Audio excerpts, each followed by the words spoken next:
중요한 광고가 두 가지 있는데요. 7월 2일 다다음 주에 2부 예배 직후에 본당에서 임시 공동의회가 있을 거예요. 안건은 재심무 동의 신청 기회를 놓친 휴무 안수집사 구제에 관한 건입니다. 좀 긴데요. 무슨 얘기냐면 휴무를 한번 하시고 나면 이 안수집사님들이 이제 다시 이제 복귀를 하셔야 되는데, 재심무로 복귀를 하셔야 되는데, 좀 이게 아직 준비가 안 되신 거죠. 한번 쉬고 나니까 너무 푹 쉬셔가지고 다시 복귀할 마음이 안 드셔서, 그럼 뭐 한 해만 더 쉬었다가 다시 복귀하지, 이런 마음을 가지고 계신데, 한 해가 아니라 저희 규정상 그러면 3년을 또 쉬어야 돼요. 그걸 모르고 한 해만 더 쉬어야지 이러시다가 섬김의 기회를 놓치는 분들이 계셔서 또 뒤늦게 자원을 하시는데 그 규정상 어려워지는 거죠. 그래서 그렇게 기회를 넘겨버리신 분들을 이번에 한꺼번에 다 구제하기로 했어요. 그래서 그거에는 그러기 위해서 여러분의 동의가 필요하기 때문에 임시 공동회의를 여니까요. 2부 예배 끝나고 잠깐 앉아 계시면, 오늘 말고 2주 뒤에 잠깐 앉아 계시면 제가 공동회의를 통해서 이 안건을 다루도록 하겠습니다. 또 하나는 이제 소년보 목사님 초청 부흥 집회가 이번 주 금, 토, 주일까지 이어지는데요. 금요일 저녁, 토요일 저녁, 주일날입니다. 각각 저녁에는 7시 반이고요. 꼭 이제 시간 맞추셔서 기억하셔서 오시면 좋겠고요. 제가 손현범 목사님은 개인적으로는 잘 모르지만 책을 소개받았어요. 책을 읽는데 그 책 제목이 목사님 전도가 제일 쉬워요. 전도가 제일 쉬워요예요. 전도가 쉽다는 얘기를 그 안에다가 어떻게 교회가 부흥하게 됐는지, 처음에는 한 30, 40명밖에 안 모이는 조그만 다 쓰러져가는 교회, 부산 시도 아니고 시에서 조금 외곽에 동떨어진 시골의 교회였는데, 이분이 강도사로 부임하셔서 전도에 열심을 내신 거예요. 정말 열심을 내서 뭐 이번에는 100명 모이게 해주옵소서 막 그렇게 하고, 그게 채워지고 다음번에는 막 300명이 모이게 해주옵소서 막 하고 열심히 기도를 하신 거예요. 근데 그 마을 전체에, 그 마을에 사는 사람 숫자가 300명이 안 되거든요. 근데 300명을 채워주옵소서 기도를 한 거예요. 그러니까 막 이분들이 막 도해지에 나간 자식들 불러오고 막 어디까지 딴 도시까지 버스 타고 가고 택시 타고 가가지고 거기서 막 전도해서 불러오는 거예요. 그렇게 해서 나중에는 뭐 1000명을 전도할 수 있게 해주셔서, 정말 기도하는 대로 하나님께서 시간이 걸리지만 계속해서 많이 부어주셔서 요즘은 처음에 한 3, 40명이었는데 지금 한 3,500명 정도까지 큰 교회로 자라나서 주일날만 되면 고속도로가 막힌대요. 고속도로 타고 나가야 되는데 타고 가면서 그 교회로 들어갈 입구가 되면 정체가 된다는 거예요. 굉장히 열심히 전도하시고요. 한 번은 이분이 전도를 굉장히 많이 강조하시다 보니까 임직자들은 다 기도하시고 새벽 기도하고 전도에 열심을 내라고 하는데, 어느 권사님이 그렇게 말씀을 잘 안 듣고 전도도 안 하시고 새벽 기도도 안 나오고 그러시더래요. 그래서 목사님이 알아보니까 왜 이렇게 안 하시냐고 하니까, 내가 그 텃밭 농사 짓는 게 바빠가지고 고추 심느라고 바빠서 내가 할 일이 많다고. 그러니까 목사님 어느 날 잘 기도하시고 작심하고 가서 고추밭에 고추를 다 뽑아버렸어요. 그래가지고 권사님이, 아니 내가 평소에 누구 원수 진 사람도 없는데 누가 내 고추밭을 이렇게 다 뽑아버렸냐고 수소문해서 가다가 결국 목사님을 만나게 됐어요. 그래서 목사님이, 권사님 제가 다 뽑아버렸습니다. 그러니까 왜 그러셨냐고. 아니 권사님 직분을 들었을 때 정말 그 고추밭 돌보는 거 반의 반이라도 잃어버린 영혼 살리는 것에 대해서 관심이 있었냐고. 그렇게 이것도 중요하지만 그러나 더 중요한 거 힘쓰시고 하나님의 기뻐하시는 일을 해야 되지 않냐고. 새벽 예배 좀 나오시고 전도도 열심히 좀 하시라고. 권사님이 아무 말이 없이 가만히 있다가 제가 잘못했습니다. 그리고 그 다음부터 열심히 기도도 나오시고 전도도 정말 열심히 하셨다 그래요. 저도 고추 키웁니다. 고추 키우는 게 죄는 아니고요. 그렇지만 하나님 앞에서 우선순위를 잘 세우자, 그런 마음으로 열심히 도전하셔서 정말 전도에 열심히 많은 분이세요. 저는 바라기는 이번 집회 오셔서 우리 모두의 교인들의 마음에 그런 전도의 열정이 불이 붙었으면 좋겠어요. 우리 교회, 이 교회 아틀란타 지역에 14만, 15만을 헤아리는 이들이 있는데 정말 그 중에 일부만 교회를 다니시거든요. 안 믿는 분들을 더 많이 전도해 와서 잃어버린 영혼을 살리는 일에 앞장서는 저희 교회가 되었으면 좋겠습니다. 자, 오늘 말씀 나누도록 합니다. 오늘 충성, 일편단심 세 번째 마지막 말씀인데요. 인간을 향한 인간의 일편단심 제목으로 말씀을 나누도록 하겠습니다. 여러분 그 페덱스 아시죠? 페더럴 익스프레스라고, 페덱스 급한 서류, 중요한 서류들 배달할 때 페덱스 많이 쓰시죠? 저도 한국에서 미국으로 비자 서류 같은 거 막 보내고 할 때 이거 잃어버리면 안 되니까, 정말 중요한 거니까 비싼 돈 들여가지고 페덱스로 다 보내곤 했었거든요. 근데 정말 빨리 도착을 하더라고요. 근데 페덱스가 항상 그랬던 것은 아니고, 그 막 신생으로 생겨나서 1위 자리하고 한참 2위, 3위를 이렇게 달리고 있을 때, 그 배송 업계에서 2위, 3위를 달리고 있을 때였는데요. 이 그들의 이제 슬로건으로 내건 게 밤새 확실하게 배송되어야 한다면 하고 딱 끊어요. 그러면 우리를 이용해라 이거죠. 이제 정말 물건이 귀한 물건, 소중한 물건을 확실하게 빨리 전달하기 위해서는 자기 서비스를 사용하라는 거예요. 그런데 오래전에 덴버하고 콜로라도에 있는 브레킨리지라는 그 도시 사이에, 덴버하고 브레킨리지 사이에 산길이 있는데 눈보라 때문에 이 산길이 다 막혀버린 거예요. 이 도로가 폐쇄가 됐어요. 못 건너가게 하는 거예요. 그런데 그때 마침 또 소포가 하나가 도착이 됐는데 속달로 가야 되는 속보인 거예요. 아주 급한 소포가 도착을 했어요. 그러니까 이 덴버 브랜치에서 브레킨리지 브랜치로 넘어가서 배달을 해줘야 되는데 길이 막혀서 갈 방법이 없는 거예요. 근데 이들이 약속은 오버나잇, 밤새 안전하게 목적지까지 도착하게 해준다는 거였거든요. 이 지점장이 막 고민을 하다가 어떻게 하면 배달을 할까, 이 급하게 배송을 해야 되는데 어떻게 할까 하다가 고민 끝에 결단을 내리고 $7,500짜리 헬리콥터를 전세를 냈어요. 그래가지고 이거에 헬리콥터를 띄워서 척척척척 떼어가지고 그 산을 넘어가서, 이 산길이 막혀버렸기 때문에 산을 넘어가서 그 소포 하나를 딱 패키지를 배달을 딱 한 거예요.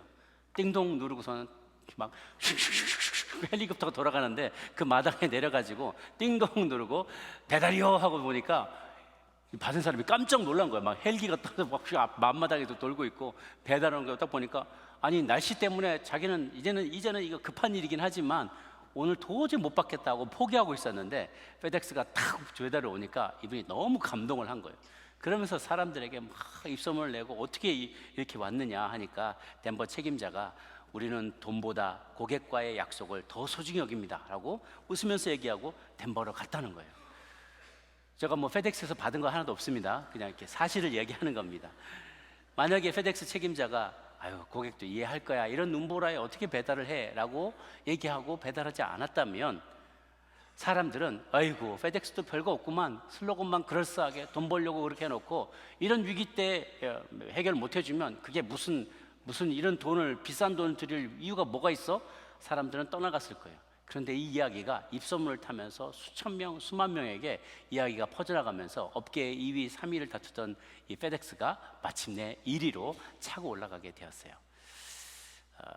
사랑하는 여러분, 충성이라는 것은 약속을 지키는 것입니다. 누구 앞에 내가 불리할지라도 선한 것은 반드시 지키는 것이 충성된 것이라고 성경은 이야기합니다. 그동안에 하나님이 우리에게 보여주신 충성, 일편단심, 또 우리가 하나님 앞에 나아가는, 화답하며 나아가는 일편단심을 말했는데, 오늘은 인간이 또 다른 인간에게 한 약속을 지키는 면에 대해서 주목해서 이야기를 하려고 해요. 인간이 충성을 바칠 수 있는 인간 세상에서 충성을 약속을 하고 그 약속을 지킬 수 있는 그런 대상이 되는 것이 여럿이 있는데요. 먼저 사적인 영역과 공적인 영역을 나눠보면, 사적인 영역에서는 교우관계, 이 친구들과의 충성, 약속한 것을 꼭 지키는 것, 이것이 또 중요하죠. 가정에서는 배우자와의 신실한 약속, 내가 무슨 일이 있더라도 이 가정을 지키겠다, 남편만을, 아내만을 사랑하겠다, 남편만을 사랑하고 섬기겠다, 이 서로 간의 그 약속, 이 약속을 지키는 것이 어찌 보면 서로 간의 충성의 대상이 될 수 있는 것이죠. 공적인 영역에서는 직장에서의 나의 직장 상사, 직장의 동료, 그리고 부하 직원, 서로 간에 약속한 것을 지키는 거예요. 상사가 준 명령에 대해서 내가 그 명령에 무슨 일이 있더라도 책임을 다하겠다. 동료들과도 프로젝트를 나눠서 하잖아요. 내가 어떤 역할을 해줘야만 그 다음이 진행이 될 수 있는데, 내가 이걸 빼먹고 나면 그 다음부터는 그 일이 진행이 안 되는 거죠. 서로 간에 기대감이 있어요. 부하 직원도 내가 상사라면 부하 직원은 내가 해줘야 될 역할을 기대합니다. 어떤 결정을 내려주기를, 중요한 결정을 내려주기를, 혹은 문제가 생겼을 때 책임을 그 말단 직원에게 떠넘기지 않고 그 책임을 고스란히 상사가 지어주기를 기대하는 것이죠. 이게 서로 간의 약속이에요. 사업하시는 분들은 고객과의 약속이 매우 중요하죠. 내가 무슨 집에 거는 못을 만들었다 그러면 이 못은 칙칙이로 딱 붙여서 걸어놓는 이 못은 3kg을 견딜 수 있습니다. 그래서 믿고 2kg짜리 액자를 떡하니 걸어놨는데 툭 떨어져가지고 왕창 깨져버렸어요. 그러면 그 사람이 약속을 딜리버리하지 못한 거예요. 약속에 충실하지 못한 거죠. 자기의 프로덕트에 대한 약속을 못 지킨 거예요. 거기에 대해 충성을 바치지 못한 거예요. 국가는 국민을 보호하겠다고 약속을 합니다. 또 국민도 국가에 충성을 다하겠다고 약속을 해요. 이 서로 간의 그 약속을 맺고 그 약속을 지킬 때 국가라는 공동체도 유지될 수 있는 것이죠. 이게 사적인 것이든 공적인 영역이건 하나님이 기뻐하시는 그 충성에 있어요. 하나님이 기뻐하시는 충성이 있는데, 첫 번째는 하나님은 작은 일에 충성된 자를 기뻐하신다. 하나님은 작은 일에 충성된 자를 기뻐하신다. 오늘 읽은 본문을 보면 다윗은 굉장히 큰 복을 누린 사람인 것을 우리가 알게 돼요. 그에게 매우 충성스러운 부하 우리아가 있었어요. 여러분가 우리아의 얘기를 잘 아시다시피 우리아의 아내인 밧세바에게 홀딱 반해서 다윗이 그만 하지 말아야 될 일들을 했어요. 그래서 밧세바가 임신하게 되었죠. 그런데 남편이 전쟁터에 나가 있는 동안에 임신하게 됐으니까 이건 누가 봐도 불륜이잖아요. 그럼 자신의 왕권이 위태로워질 것 같으니까 꾀를 내서 우리아를 불러들인 거예요. 예루살렘으로 소환합니다. 마치 전쟁 중에 그 상황을 보고받기라도 하는 것처럼, 그래, 요압 장군은 잘 싸우고 있고 우리 군대는 되게 잘 싸우고 있냐? 그랬더니 지금 뭐 좀 어렵지만 우리가 최선을 다하고 잘 싸우고 있습니다. 그래, 안심이다. 그래, 너는 그 집에 가서 발 씻고 좀 자라, 좀 쉬어라. 그리고 우리아를 집으로 돌려보내면서 그 뒤에 음식물이 뒤따라가니라. 왕이 음식물을 하사한 거예요. 잘 먹고 잘 마시고 내 아내하고 오랜만에 회포도 풀고 그렇게 잘 쉬다 가라. 그러면서 내심 남편이 집으로 돌아갔으니까 자기 그 때문에 임신하겠다는 그 의심을 면할 수 있으리라 생각을 했던 거예요. 그런데 웬걸 이 우리아가 이야기합니다. 자기는 하나님의 언약궤가 전쟁터에 나가 있고 지금 나의 상관인 요압이 열심히 전투를 벌이고 있고 자기의 동료와 자기 부하 자기 장병 병사들도 목숨을 건 전투를 하고 있는데 나 혼자 집에 들어가서 편안히 발 닦고 오랜만에 아내를 품에 안고 편안히 내가 그렇게 자고 저 왕이 준 이 맛있는 음식과 먹고 마시고 즐기면서 내가 어떻게 보낼 수 있느냐? 그건 내 양심이 허락되지 않는다. 나는 그런 사람 아니다. 그러면서 왕궁의 문을 지키는 문지기들과 그 밤을 지새게 돼요. 왕이 그 이야기를 듣고 이거 큰일 난 거예요. 안 되겠다 싶어서 그 다음 날은 막 술을 많이 먹였어요. 정신이 없는 상황에서 알딸딸한 상황에서 그냥 집으로 가게 하려고. 그런데도 이 친구가 그 문 앞에서 또 잠을 자고 자기 집으로 가지 않는 거죠. 충성스러운 종이었어요. 결국은 다윗이 그와 함께 그의 가는 손에다가 암살 명령에 대한 명령을 쓴 편지문을 써가지고 요압에게 주라고 합니다. 요압이 읽어보니까 성 가까이에 죽을 만한 곳, 금방 공격받아서 죽을 만한 곳에다가 내몰고 다른 병사들은 빠지라는 거예요. 결국은 그 음모에 말려들어서 이 우리아는 그에서 결국은 전쟁터에서 죽음을 맞게 되었습니다. 이 일로 인해서 다윗은 그 전과 그 후에 참으로 하나님 마음에 합한 충성된 종이었지만 이때가 제일 흑역사였어요. 이 다윗이 정말 돌아보고도 싶지 않은 그 인생의 가장 어두운 저점이었어요. 그러나 그가 그 일로 인해서 크게 징계를 받게 되고 그는 나중에 회개하고 하나님 앞에 충성된 종으로 돌아오게 되죠. 그러나 이때만큼은 그는 정말 하나님 앞에 사람 앞에 못된 짓을 했어요. 우리아가 사실 그날 자기 집에 가서 편히 쉬었다고 해서 그를 아무도 손가락질하거나 욕할 사람은 없었을 겁니다. 그러나 그의 마음에 아무리 작은 일이라도 그 집에 가서 하룻밤 자고 오는 일 별것 아닌 것 같지만 이 작은 일이라도 첫 번째 하나님에 대한 신앙심이 용납치 않았어요. 하나님의 언약궤가 전쟁터에 나가 있고 대적과 싸우고 있는데 나 혼자 편안하게 뒤에 누워서 발 뻗고 잘 수 없다라는 마음이에요. 이게 그의 신앙이죠. 또는 자기 상급자에 대한 충성심이에요. 요압 장군은 열심히 싸우고 있는데 내가 여기서 있을 수 없다. 전장에 나가 있는 싸우고 있는 동료들에 대한 신뢰가 있지 내가 이렇게 편히 누워 있을 수 없다. 이런 마음을 가지고 나갔던 거죠. 하나님은 그렇게 작은 일에 충성된 자를 잊지 않으십니다. 오늘 읽었던 두 번째 이야기는 어느 충성스러운 세 명의 장수에 대한 이야기예요. 역시 다시 다윗과 관련된 이야기입니다. 다윗이 아둘람 굴에서 지낼 때 아마도 초기에 역사인 것 같아요. 사울에게 쫓겨다니던 당시에 아둘람 굴에서 거하는데, 그러니까 굴에서 구하니까 거하고 피해 다니고 그러니까 뭐 마실 물 먹을 거 그렇게 많지가 않잖아요. 마실 물도 어디서 그냥 구해서 웅덩이 같은 데서 이렇게 간신히 구해서 먹거나, 그러니까 이 성이 차지 않는 거예요. 그런데 베들레헴은 다윗이 자라난 도시예요.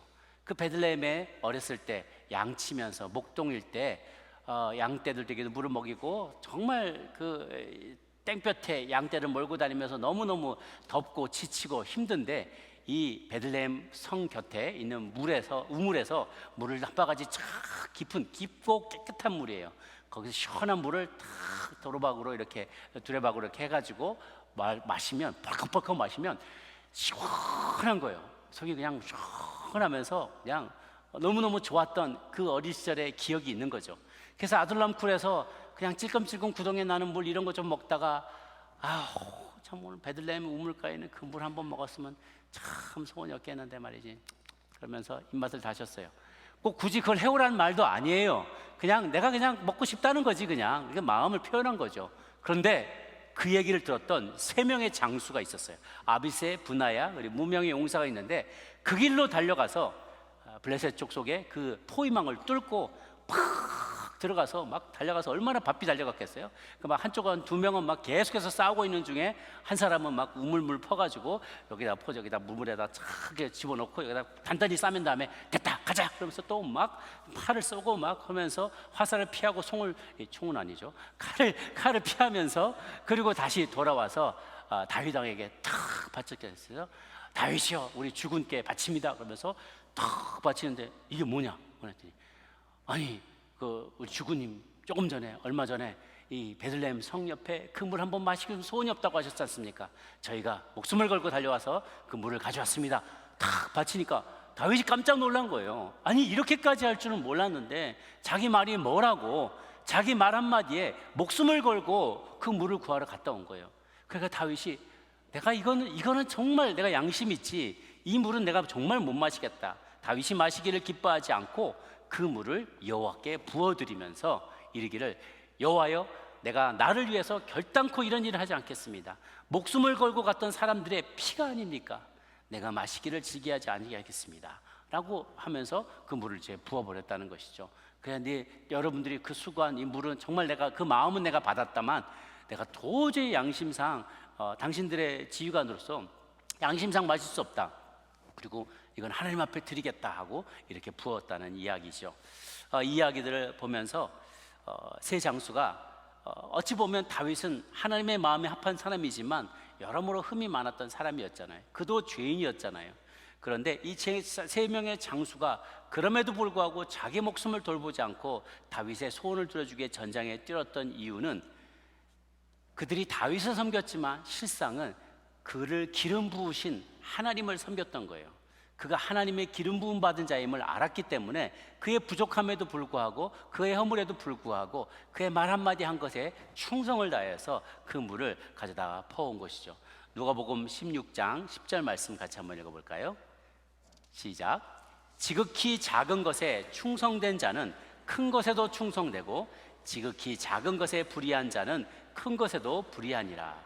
그래서 성경 곳곳에 보면 작은 일에 충성된 일꾼을 굉장히 칭찬하는 장면이 나옵니다. 특히 주인이 종에게 어떤 일을 맡겨놓고 갔다가 돌아오는 그 비유에 대한 것이 그런 것에 대한 비유가 참 많이 있어요.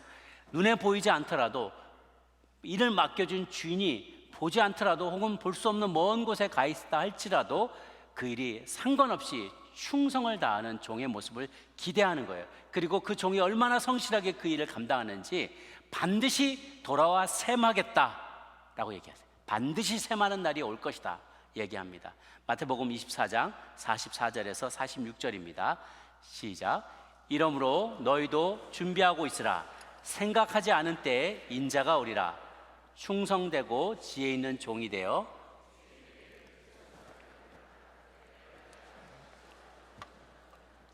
주인이 올 때 그 종이 이렇게 하는 것을 보면 그 종이 복이 있으리로다. 아멘. 그 당시만 해도 이 로마가 큰 제국을 이뤘는데 군인들이나 장교들, 장수들이 큰 공을 세우고 나면 그 식민지의 땅의 일부를 봉토로 그들에게 희사를 했어요. 그러니까 로마 장군들이나 은퇴한 퇴역 장군들이나 간부들이 땅을 지역에 많이 갖고 있었어요. 예를 들면 중동의 땅에 이스라엘이나 이런 때에도 그 퇴역 군인들이 땅을 많이 가지고 있었는데 자기 집은 로마기 때문에 거기 계속 머물러 있을 수가 없어요. 그러니까 거기에 사람들에게, 지역 사람들에게 빵을 소작으로 주고 내가 언제 어느 시에 올 테니까, 언제 올 테니까 그때까지 뭐를 얼마 수입에 얼마를 예배놔라, 이런 식으로 컬렉팅을 했단 말이에요. 근데 그 주인이 1년 뒤에 온다 그랬는데 안 올, 바빠서 모를 때도 있고 2년 뒤에 올 때도 있고 3년 뒤에 올 때도 있고 4, 5년이 지났는데도 안 나타날 때도 있어요. 형편이 너무 머니까. 그러면 종들이 그런 말을 생각을 해요. 이거 주인이 죽었나? 죽었나 살았나? 이게 안 오는 거 아니야? 그럼 내가 그냥 싹 빼돌려 버려야지. 이거 인마이 포켓 해야지. 이런 생각들을 하고 있는데 느닷없이 주인이 닥쳐서 너 그동안 어떻게 했느냐 하고 세매보니까 형편없이 밭을 관리하고 가진 것은 다 탕진해버리고 창고는 텅텅 비어있고 갚을 게 하나도 없고 이런 일들이 생겨난다는 거예요. 그러면 이 주인이 종에게 얼마나 크게 종을 심판하겠지 않겠느냐라는 것이고, 그동안 충성되이 잘한 종이 있으면 그 종은 복을 받겠다라고 얘기를 하는 거예요. 이 충성됨은 우리가 세상에서 맺는 모든 관계에 다 적용이 됩니다. 배우자와의 맹세를 지키는데도 충성이 필요해요. 친구와의 의리를 지키는데도 충성의 마음이 필요합니다. 고객과의 약속을 지키는데도 충성이 필요하고, 직장의 윗사람, 동료, 후배와 신의를 지키는 일에도, 공동체 앞에서 서원한 것을 지키는 일에도 이러한 충성심이 필요합니다. 사람이 보지 않아도 하나님이 보고 계심을 언제나 의식한다면 어떠한 유혹에도 충성의 마음을 지킬 수 있는 것이죠. 잠언 25장 13절 말씀 같이 한번 보겠습니다. 시작. 충성된 사자는 그를 보낸 이에게 마치 추수하는 날에 얼음 냉수 같아서 능히 그 주인의 마음을 시원하게 하느니라. 아멘. 여러분 시골에서 추수해 보신 적 있으세요? 제가 뭐 직업으로 해본 건 아니지만 농화를 교회에서 많이 갔었어요. 그래서 주로 이제 봄에 심을 때 많이 가고 피 뽑을 때 가고, 그다음에 추수할 때도 몇 번을 갔는데, 추수할 때 보면요 너무 힘들어요. 막 계속 낯질하고, 그리고 탈곡기 막 돌리고 그러면 그 나달 같은 거 하고 그 풀 같은 게 여기 막 뒤에 막 들어가는 거예요. 까끌까끌하게. 그럼 너무 막 힘들고 사방에 따갑고 가렵고 막 그래요.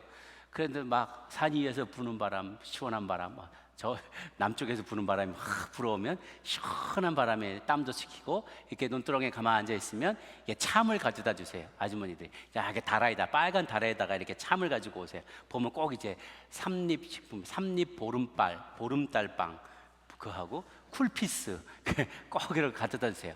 근데 그걸 아주 시원하게 그 냉장고에 넣어놨다가 가지고 오신단 말이에요. 보름달빵을 막 우걱우걱 먹고 쿨피스 한번 쫙 마시면 그냥 속이 시원해지는 거예요. 막 뚫리는 거예요. 사이다, 칠성 사이다. 그때는 칠성 사이다 딱 마시면 그냥 속이 뻥 뚫리는 거예요.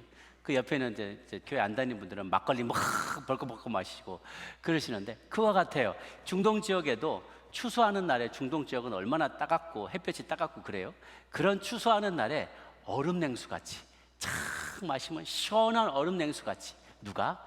충성된 사자가 주인이 명령한 것에 가서 이걸 전달하고 한 것을 충성되이 잘하는, 그런 전하는 메신저, 혹은 충성되이 맡겨진 일을 잘 감당하는 종이 주인의 마음을 시원하게 하는 추수날의 얼음 냉수 같다는 것입니다.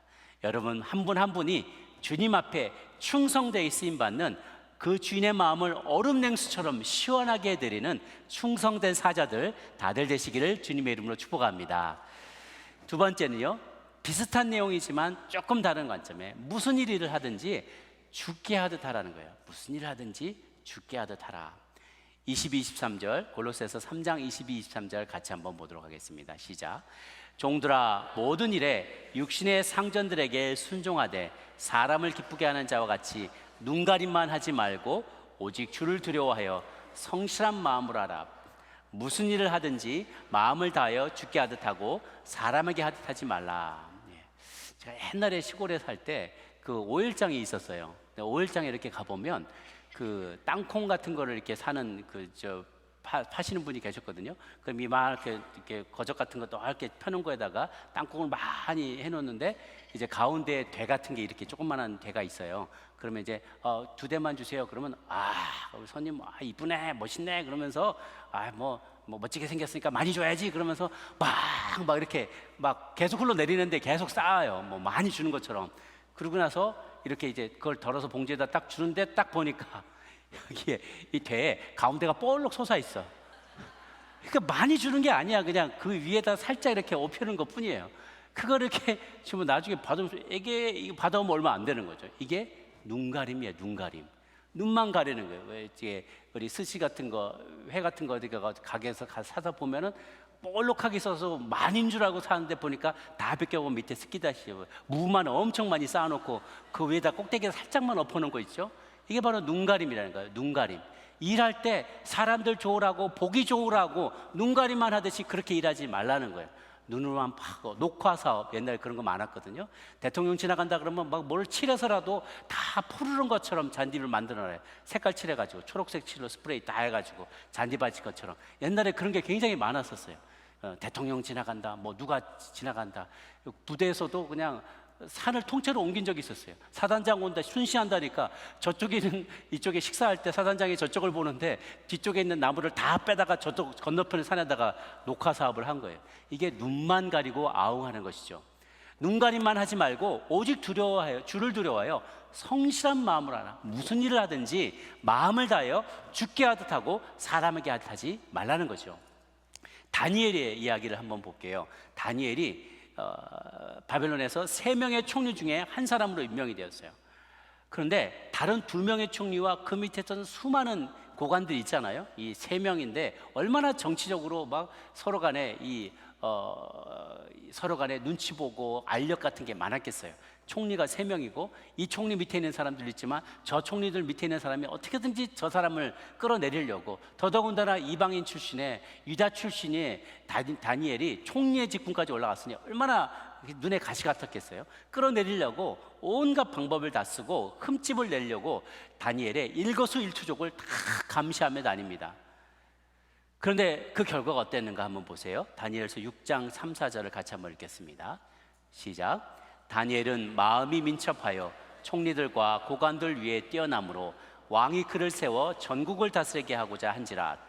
이에 총리들과 고관들이 국사에 대하여 다니엘을 고발할 근거를 찾고자 했으나 아무 근거 아무 허물도 찾지 못하였으니 이는 그가 충성되어 아무 그릇됨도 없고 아무 허물도 없음이었더라. 여러분, 털어서 먼지 안 나는 사람이 누가 있겠습니까? 그죠? 어떻게든지 털면 다 먼지가 나요. 청문회 같은 거 하는 거 보면 털면 반드시 먼지가 납니다. 그런데 이 다니엘을 털어봤어요. 하여튼 누군가 미행을 붙여가지고 하여튼 우리가 오늘날에 CCTV 하듯이 그냥 계속 쫓아다니면서 공적인 자리에 있을 때하고 사적인 자리에 있을 때를 계속 감시하게 한 거예요. 들어가서 감시를 아무리 해봐도 법을 어기거나 앞에서 했던 이야기와 다른 행동을 하는 적이 한 번도 없는 거예요. 그러니까 아무리 허물을 찾고자 했지만 아무런 근거나 아무 허물도 찾지 못했으니 이는 그가 충성되어 아무 그릇됨도 없고 아무 허물도 없으더라. 저희가 뭐 완벽주의자가 되라는 말은 아닙니다. 그러나 다니엘과 같이 정말 하나님을 늘 두려워하면서 내가 하는 모든 일들이 사실은 주님을 대표해서 주님의 백성으로서 하나님 믿는 자로서 행한다는 늘 그런 의식을 갖고 있었기 때문에 충성된 사자와 같이 그는 일했기 때문에 그도 어느 누구도 흠을 발견할 수가 없었다는 거예요. 사랑하는 여러분, 만일 누군가가 여러분의 흠 잡기 위해서 24시간 여러분들을 감시한다면 어떨까요? 공적인 자리에서뿐만 아니라 사적인 자리에 마치 CCTV로 계속 들여다보듯이 계속 영탐하면서 우리 하는 모든 대화를 도청하면서 행동들을 다 레코딩을 한다면 어딘가는 우리의 허물들이 나타나게 될 거예요.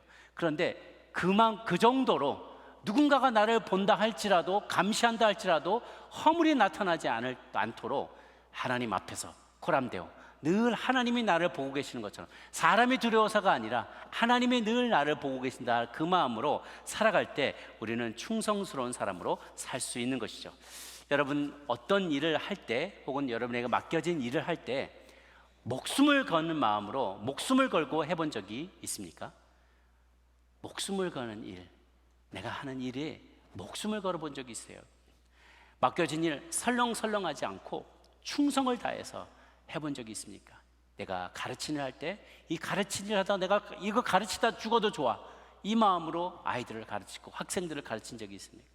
내가 어떤 식당을 경영하는데, 어떤 비즈니스를 하는데, 이 비즈니스를 하면서 정말 하나님을 기쁘시게 하고 사람들을 행복하게 하는 일에 섬긴다, 서비스업이다, 정말 섬기는 마음으로 정말 연구하고 재료를 신선한 것을 살려고 하고 저렴하게 더 많은 이들에게 좋은 맛있는 음식을 제공하기에 애쓰는 그런 마음으로 수고한 적이 있습니다. 이런 것이죠.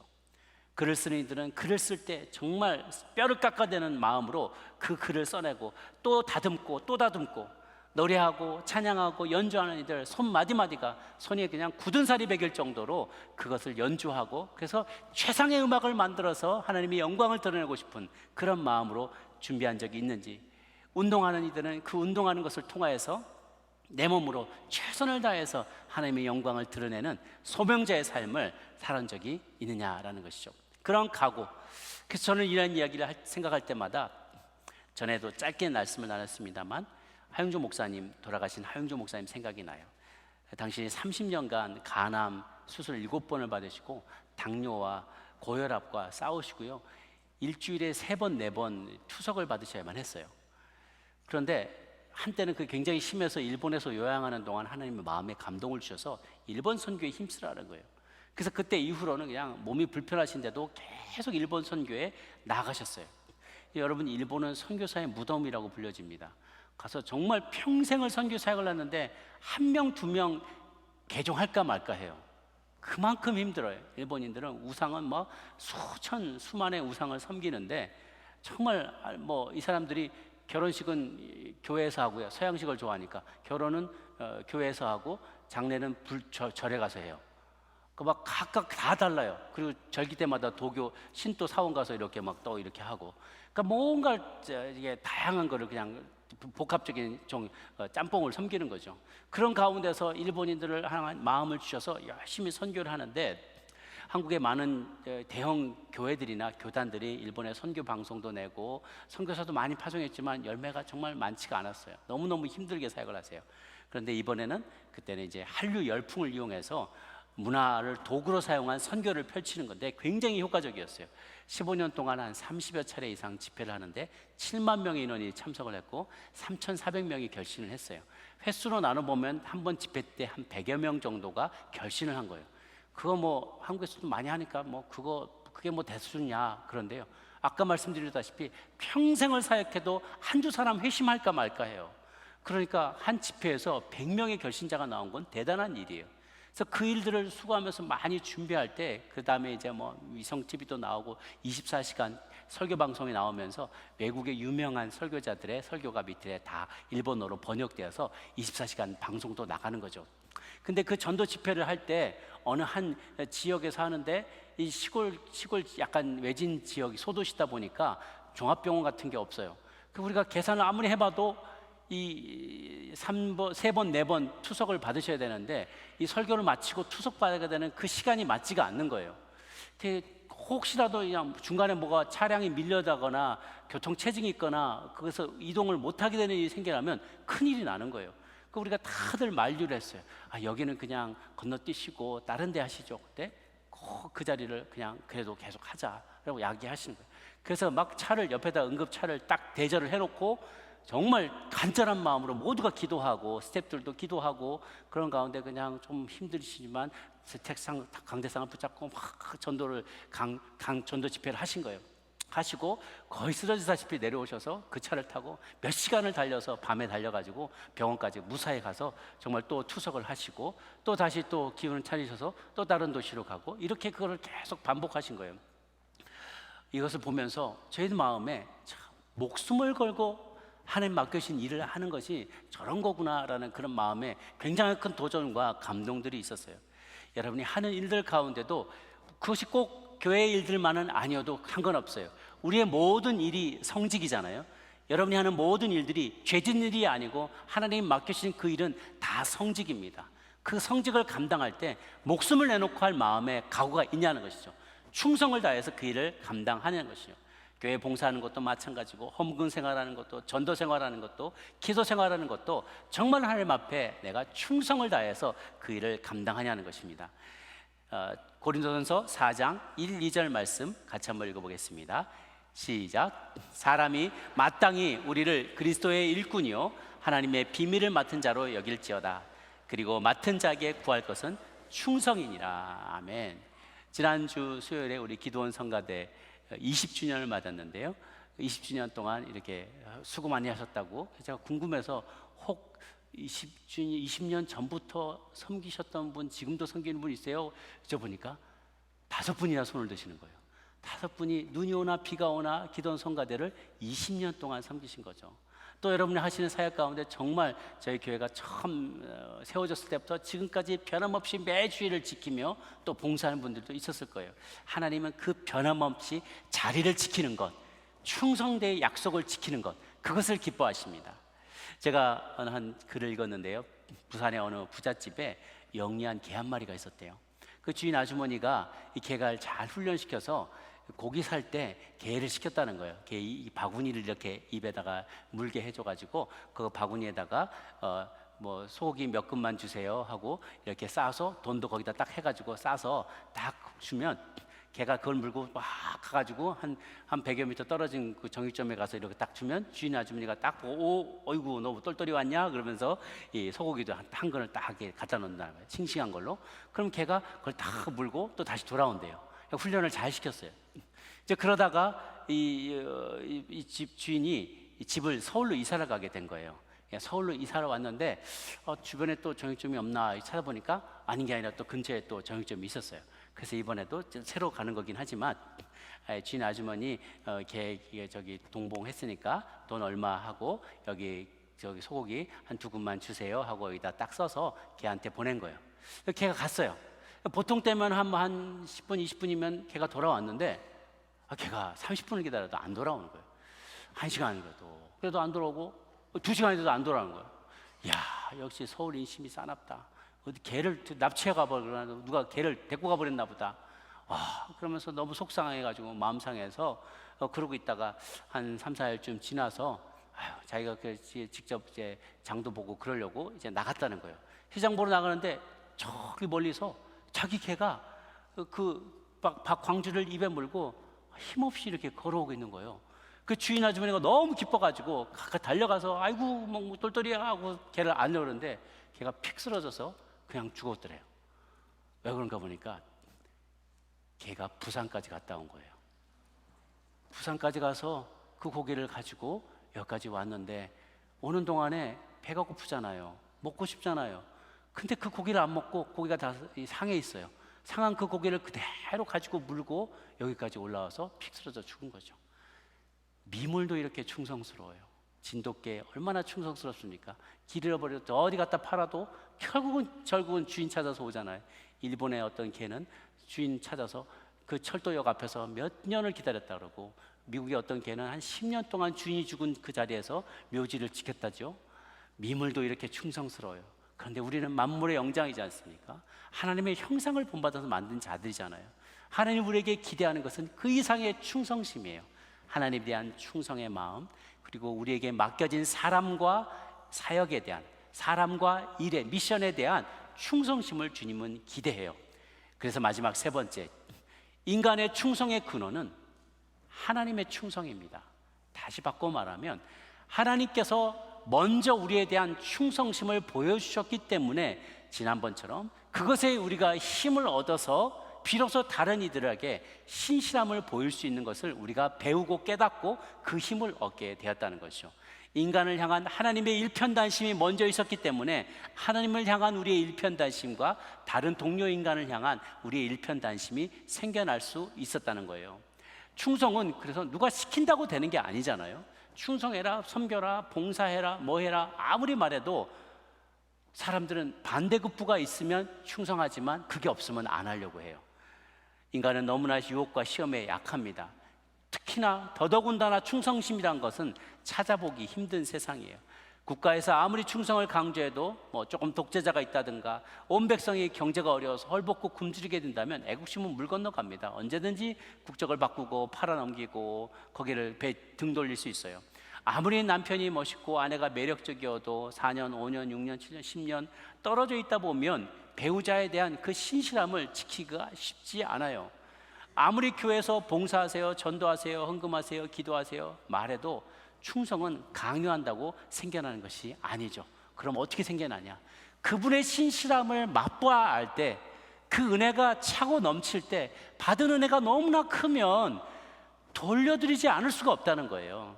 그죠? 인간은 하나님부터 사랑을 받아야, 하나님의 그 신실함과 충성스러움을 마음을 내가 맛보아야만, 은혜가 넘쳐나야만 내 안에서 충성이 나오게 된다는 것입니다. 그것이 바로 오늘날 우리가 매 달마다 매 격월로 셀레브레이트 하는 이 성찬의 의식이에요.